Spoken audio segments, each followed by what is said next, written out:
या राज्याची स्थापना केली। आम्ही राष्ट्रवादी काँग्रेस पक्षात पुढे जात असताना शाहू फुले आंबेडकरांच्या विचारधारेने आम्ही सगळेजण पुढे चाललेलो आहे। एक वातावरण राज्यामध्ये चांगलं राहावं, सर्व समाजामध्ये जातीय सलोखा राहावा, त्याच्यामध्ये कुठेही एकमेकाच्या मनामध्ये तेढ निर्माण होऊ नये, अशा प्रकारची भूमिका ही आमच्या सारख्यांची। तुम्हाला सगळ्यांना माहिती आहे, मराठवाड्यामध्ये कालच्या लोकसभेच्या निवडणुकीच्या निमित्तानं जो काही निकाल लागला तो उद्या भारताने पाहिला, महाराष्ट्राने पाहिला। आज पण मी तुमच्या सगळ्यांच्या समोर आलोय। मी जवळपास मजबूतपणानं 34 वर्ष राजकीय आणि सामाजिक जीवनामध्ये काम करतो। मी काम करत असताना कधी जातीपातीचा नात्या गोत्याचा विचार केला नाही। समाजाचा गरीब घटक असेल, तो कोणत्याही जातीचा असेल, त्यांना आपलंसं करण्याचा प्रयत्न आम्ही केला। आज इथं मोठ्या संख्येने माझ्या महिला आलेल्या आहेत। मी माझ्या बहिणींचं स्वागत करतो। मी ज्यावेळेस यावेळेस अर्थसंकल्प सादर केला त्यावेळेस माझ्या लक्षात आलं की आमच्या ज्या मायबावली आहेत, आमच्या भगिनी आहेत, त्या घरामध्ये काम करत असताना स्वतःच्या मुला मुलींच्या करता कष्ट घेतात, त्यांच्या पतींच्या करता कष्ट घेतात, मेहनत घेतात। स्वतःला काही घ्यायचं असेल तर स्वतःच्या घेण्याच्या गोष्टीला मुरड घालतात की नको, माझ्या करता ही भूमिका स्वीकारायला नको, आपण कच्च्या बच्च्याची करता करू, आपण मुलाबाळांच्या करता करू। आज देखील मी आपल्या सगळ्यांना सांगतो की मी 10वा यावेळेचा अर्थसंकल्प सादर केला।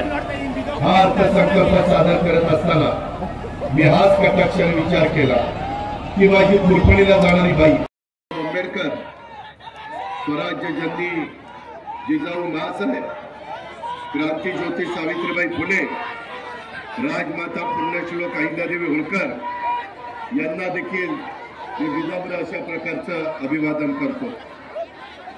श्रावणाच्या या पवित्र महिन्यात 12 ज्योतिर्लिंगापैकी एक असणाऱ्या औंढा नागनाथाच्या चरणी वंदन करतो। देशभर समतेचा संदेश देणाऱ्या संत श्री नामदेव महाराज एकमेकाच्या मनामध्ये तेढ निर्माण होऊ नये, अशा प्रकारची भूमिका ही आमच्या सारख्यांची आहे।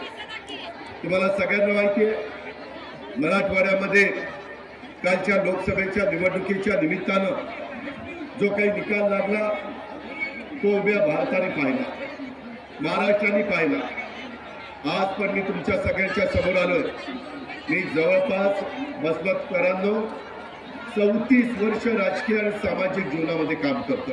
परंतु मी ज्या वेळेस एखादा शब्द टाकलेला आहे त्या वेळेस त्या शब्दाचं मी व्यवस्थितपणे नियोजन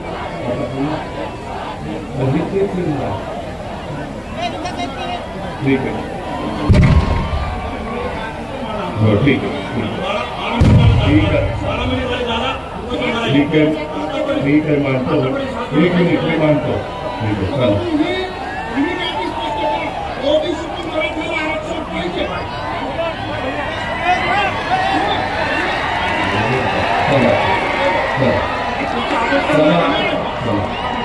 तर त्या संदर्भामध्ये माझं हेच म्हणणं आहे की समाजातल्या माझं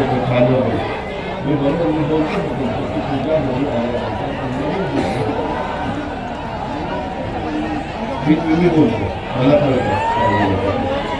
या संदर्भामध्ये मला एवढंच सगळ्यांना सांगायचं आहे की आम्ही महिलांना साधारण 1500 रुपये त्या ठिकाणी दिलेले, एकंदरीतच काम करत असतो।